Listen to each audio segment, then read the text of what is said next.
Welcome to Luca is a Billionaire, where the only thing I invest in is your answers. In this video, I will explain how to program an Infiniti G35 key fob.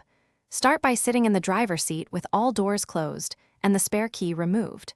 Insert the working key into the ignition and turn to ACC 3 times, ending with key in ACC.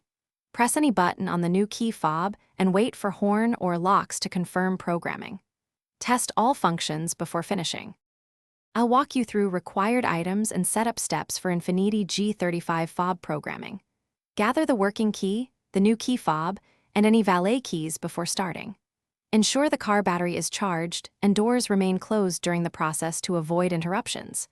Know your car may need ignition cycles and quick button presses, so stay calm and follow timing precisely. If one method fails, repeat steps carefully before seeking dealer help. If you're finding this helpful, please subscribe and like to support the channel. Quick recommendation: grab the Oala water bottle for long shop sessions. It keeps drinks cold and fits cup holders. I use mine when working on cars to stay refreshed between programming attempts. Check the description for the link and other deals to save time and money. Thanks for watching, and now let's get back to the video.